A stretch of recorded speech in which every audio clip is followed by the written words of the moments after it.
അപ്പോൾ ഗായ്സ് പുറത്ത് പോയിട്ട് വന്നതാണ്. നല്ല ചൂടാണ്, വെയിലൊക്കെ ജാസ്തി ഉണ്ട്. അപ്പോൾ രാവിലെ തൊട്ടേ വെയിലാണ്. അങ്ങനെ ഞാൻ ഉച്ചയായി വരാൻ വേണ്ടിയിട്ട് മക്കൾക്ക് ഫ്രൂട്ട്സ് തീർന്നു. ജസൽ മോന് പറഞ്ഞാൽ ഏകദേശം ഇപ്പം മനസ്സിലാവുന്നുണ്ട്. പക്ഷേ ഐസൂട്ടി അങ്ങനെയല്ല, ബഹളക്കാരത്തിയാണ്. കൊടുക്കണം, ചോദിച്ച സാധനം കൊടുക്കണം. അതങ്ങനെയാണ്. ആകെ ഫ്രൂട്ട്സോ പിന്നെ പച്ചക്കറിയിൽ ഒരു കക്കിരിക്കയോ അങ്ങനെ കൊടുക്കുക. അപ്പോൾ കാര്യമായിട്ടുള്ള ഭക്ഷണമൊന്നും കഴിക്കില്ല. ഒക്കെ ഇതൊക്കെയാണ് വേണ്ടത്. അങ്ങനെയുള്ളൊരു മോളാണ് എനിക്ക്. അതുകൊണ്ട് ഞാൻ ഓടിപ്പോയി മീൻസ് കരച്ചിൽ നിൽക്കണമല്ലോ, അതുകൊണ്ട് പോണ്ടി വന്നു. ഗായ്സ്, ഇന്ന് ഞാൻ വന്നിട്ടുള്ളത് നമ്മുടെ ഡ്രിങ്ക്സ് കഴിക്കുന്ന കുടിച്ചിട്ട് ദ്രോഹിക്കുന്ന ആൾക്കാരെ കുറിച്ചാണ്. അപ്പം അവർക്ക് വീട്ടിൽ നിന്ന് ഭയങ്കര മാന്യമായിട്ട് ഭക്ഷണമൊക്കെ കഴിച്ചിട്ട് പോകുന്നത് പണിക്കായിരിക്കും. അത് കഴിഞ്ഞിട്ട് വൈകുന്നേരം കൂലിയും വാങ്ങിയിട്ട് നേരെ പോകുന്നത് ഷാപ്പ് മനസ്സിലാവും. ഒക്കെ മനസ്സിലായി കഴിഞ്ഞാൽ അവർ തിരിച്ചു വരുന്നത് വണ്ടിയിലോ ബസ്സിലോ ഒക്കെ വരുന്ന ഒക്കെ തിരിച്ചറിവോട് കൂടിയിട്ട് വരും. ബസ്സിലുള്ള ആളെ, നാട്ടുകാരെ, ഷാപ്പിലുള്ള ആളെ ആരെയും ചീത്ത വിളിക്കൂല. ഈ ഭാര്യേനെയും മക്കളെയും കണ്ടാൽ തുടങ്ങും മോനെ പൂരപ്പാട്ട്. ഒരു തരത്തിലുള്ള ഒന്നൊന്നര പൂരപ്പാട്ട്. അപ്പോൾ അവർ വേണ്ടിയിട്ട് ആ കഴിച്ചിട്ട് വന്നിട്ട് ഇതൊക്കെ ചെയ്യുന്നത് വേണ്ടിയിട്ടല്ലേ? ഈ ഭാര്യേനെയും മക്കളെയും മാത്രം എന്ത് പാപം ചെയ്തതാ? ഈ ഉണ്ടാക്കി കൊടുത്ത് തിന്നു കഴിഞ്ഞ് മര്യാദയ്ക്ക് പോയി കഴിഞ്ഞിട്ട് പിന്നെ ഈ കോലത്തിലേക്ക് വരണം. വന്നാൽ തന്നെ ചീത്ത വിളിക്കണം. അപ്പം അങ്ങനെയുള്ള ആൾക്കാരോട് പറയാം, നിങ്ങൾ ദയവ് ചെയ്ത് ഡ്രിങ്ക്സ് കഴിക്കുന്നുണ്ടെങ്കിൽ നിങ്ങൾ കഴിച്ചു കഴിഞ്ഞാൽ ആളെ തിരിച്ചറിയണം. ഭാര്യയും മക്കളായാലും മക്കളെയും തിരിച്ചറിയണം. അല്ലാണ്ട് ജീവിച്ചിട്ട് ഒരു കാര്യമില്ല. നിങ്ങൾ പുറത്ത് പബ്ലിക്കിൻ്റെ മുമ്പിൽ ഇറങ്ങുമ്പോൾ ഇന്നാളെ കുട്ടിയല്ലേ അങ്ങനെ ചെയ്യുമ്പോൾ ആ കുട്ടിയൊക്കെ ഒരു വില കൊടുക്കൂല. ബന്ധുക്കൾ കല്യാണത്തിന് പോട്ടെ, അത് ഇന്നാളെ കുട്ടി അത് ചേർത്ത് ചിലപ്പം കുടിക്കുന്ന ആളെ ആ പേര് വെച്ചിട്ട് ചേർത്ത് പറയുള്ളൂ.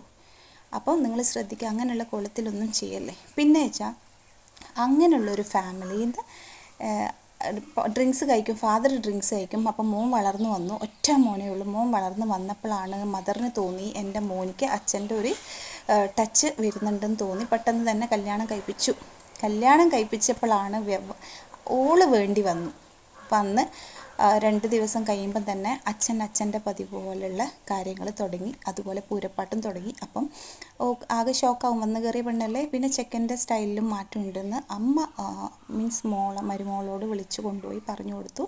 എൻ്റെ ഹസ്ബൻഡ്, അതായത് നിൻ്റെ അച്ഛൻ, ഭർത്താവിൻ്റെ അച്ഛൻ ഇങ്ങനെയാണ്, എൻ്റെ മോൻ്റെ അച്ഛൻ ഇങ്ങനെയാണ്. പക്ഷേ എൻ്റെ മോന് ഇതേപോലെ എന്തെങ്കിലും മാറ്റം സ്വഭാവം വരുന്നുണ്ടോ എനിക്ക് സംശയമുണ്ട്. അപ്പം ഇനി നീ വേണം മാറ്റിയെടുക്കാൻ വേണ്ടിയിട്ട്. ഒട്ടും താണ് കൊടുക്കണ്ടെന്ന് പറഞ്ഞതിൻ്റെ പേരിൽ ഓൾ കുറച്ച് സ്ട്രിക്റ്റായി. അപ്പം ഓളെ വിളിക്കും, എടി നീ ഇങ്ങോട്ട് വാ, അങ്ങനെ വിളിക്കുന്ന ഒരു പ്രാവശ്യം അങ്ങനെ വിളിച്ചു. ആ ഒരു പ്രാവശ്യം വിളിച്ചതേ ഉള്ളൂ. അതേ ഓൾ മറുപടി പറഞ്ഞു, മീൻസ് നീ ഇങ്ങോട്ട് വാടാ, വേണമെങ്കിൽ നീ ഇങ്ങോട്ട് വാ, ഞാൻ അങ്ങോട്ടേക്ക് വരില്ല എന്ന് പറഞ്ഞു മറുപടി. അപ്പം തന്നെ എനിക്ക് ഏകദേശം കാര്യം മനസ്സിലായി. അവൻ അമ്മേനോട് പോയി പറഞ്ഞു, ഇതെന്താ എൻ്റെ പെണ്ണിങ്ങനെ പറയുന്നത്, മീൻസ് തെറി പോലെ ആണല്ലോ എന്ന് പറഞ്ഞപ്പം അമ്മ പറഞ്ഞു, ഇപ്പോഴുള്ള പെൺകുട്ടികൾ അങ്ങനെയാണ്. അമ്മ സില്ലിയായിട്ട് വിട്ടു. അപ്പോൾ ഓനും തോന്നി ഇത് മാറ്റം വരുത്തിക്കണം, അല്ലെങ്കിൽ ഇവളുടെയിൽ ജീവിക്കാൻ പറ്റില്ല എന്ന് തോന്നിക്കാണും. അങ്ങനെ അച്ഛന് കൊടുത്തു ഒരു സ്ട്രിക്റ്റായിട്ടൊരു ലൈൻ ഓൾ വരച്ചു. ഡ്രിങ്ക്സൊക്കെ കഴിക്കുന്നത് ശരി, മര്യാദയ്ക്കാണെങ്കിൽ ഓക്കെ, ഇതിങ്ങനെ പറ്റില്ല. ഓനോടും സ്ട്രിക്റ്റായിട്ട് പെരുമാറാൻ തുടങ്ങി. അങ്ങനെ അധികം ഒന്നും വേണ്ടി വന്നിട്ടില്ല. രണ്ടാളും ഭയങ്കര മാന്യമായിട്ടാണ്. ഇപ്പം ഒരു മോനിക്കൊരു കുഞ്ഞു വന്നു. അച്ചാച്ചൻ എന്ന് പറയുന്ന അച്ചാച്ചൻ രാത്രി കഴിക്കുന്നുണ്ടോയെന്നറിയില്ല, ഭയങ്കര മാന്യനാണ്.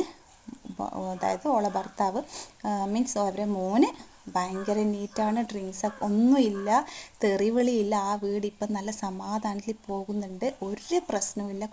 കുട്ടീനോട് ഭയങ്കര സ്നേഹമാണ്. ഒക്കെ കൊഞ്ചിച്ചും ലാളിച്ചും. ആ പഴയ വീടുമല്ല, ഈ കുടിച്ച് നാട്ടുകാരൊക്കെ കളിയാക്കി ചിരിച്ച ആ മനുഷ്യനുമല്ല. അത്രയും കോലത്തിലേക്ക് മാറ്റിയെടുത്തു മരുമോള്. അപ്പോൾ ഒരു പെണ്ണ് വിചാരിച്ചാൽ ഒരു വീട് ശരിക്കും മാറ്റിമറിക്കാൻ പറ്റുമെന്ന് പറയുന്നത് ഉള്ളതാണ്. അപ്പം നിങ്ങൾ ഇപ്പം ഡ്രിങ്ക്സ് കഴിക്കുന്ന ആൾ ചിലപ്പോൾ എൻ്റെ ഭർത്താവ് ചീത്ത വിളിക്കില്ല അങ്ങനെ തള്ളി പറയണ്ട. തുടക്കത്തിലൊന്നും ചീത്ത വിളിക്കുന്നുണ്ടായിട്ടില്ല. ഈ വർഷം കഴിയും തോറും ഇവരെ നാവിങ്ങനെ ഡ്രിങ്ക്സിൻ്റെ ടേസ്റ്റ് അറിഞ്ഞാണോ എന്നറിയില്ല, എക്സ്ട്രാ പവർ അങ്ങ് വരും. പിന്നെ തെറി അങ്ങ് തുടങ്ങും, പൂരപ്പാട്ട് തുടങ്ങും. അപ്പോൾ പൂരപ്പാട്ടെല്ലാം തുടങ്ങും. നിങ്ങൾ അതിലേക്ക് പോകണ്ട. സ്റ്റാർട്ടിങ്ങിൽ തന്നെ ഡ്രിങ്ക്സ് കഴിക്കുന്നത് ഒന്നിക്ക് നിർത്താൻ വേണ്ടി ശ്രമിക്കുക, അല്ലെങ്കിൽ അതിനൊരു ലൈൻ ഇപ്പോഴേ കൊടുക്കുക. അങ്ങനെയാണെങ്കിലേ ജീവിച്ചു പോകാൻ പറ്റുള്ളൂ. അല്ലെങ്കിൽ പബ്ലിക്കിൻ്റെ മുമ്പിൽ ഡ്രിങ്ക്സ് കഴിക്കുന്നത് ഇന്നാളെ മോനല്ലേ, ഒരു കുഞ്ഞെല്ലാം ഉണ്ടെങ്കിൽ ഇന്നാളതല്ലേ, അല്ലെങ്കിൽ ഒരു പരിപാടിക്ക് പോട്ടെ, അത് ഇന്നാളെ മോനാണ്. ആ ഒരു വിലയെ തരുള്ളൂ. ഒരു ഡ്രിങ്ക്സൊക്കെ കഴിക്കുന്ന ആൾ, ഒരു ശരിക്കും പറഞ്ഞാൽ ചീത്തൊക്കെ വിളിച്ച് നടക്കുന്ന ആളെ കുട്ടി എന്നെല്ലാം പറയുമ്പോൾ ഒരു പുച്ഛമാണ്. അപ്പം മക്കളെ നമ്മൾ ആ കോലത്തിലേക്ക് വരുത്തിക്കാണ്ട് ശ്രദ്ധിക്കുക. അപ്പം നിങ്ങൾ ഡ്രിങ്ക്സ് കഴിക്കുന്നുണ്ടെങ്കിൽ ആലോചിച്ചിട്ട് കുടിക്കുക.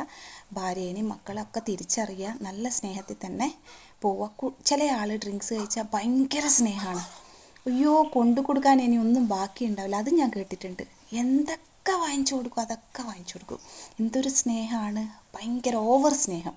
അങ്ങനെയുള്ള ഡ്രിങ്ക്സ് കഴിക്കുന്ന ആൾക്കാരുണ്ട്. ഇതൊക്കെ ഒരു മാജിക്കാണെന്ന് തോന്നുന്നു. ആ കുപ്പിയിൽ നിന്ന് ഒഴിച്ച് കുടിക്കുമ്പോൾ എന്താ സംഭവിക്കുന്നതെന്ന് അറിയുന്നില്ല അവർക്ക്. അപ്പോൾ നിങ്ങൾ എൻ്റെ വീഡിയോസ് ഇഷ്ടമെങ്കിൽ ലൈക്ക് ചെയ്യുക, സബ്സ്ക്രൈബ് ചെയ്യുക, ഷെയർ ചെയ്യുക. Okay, by.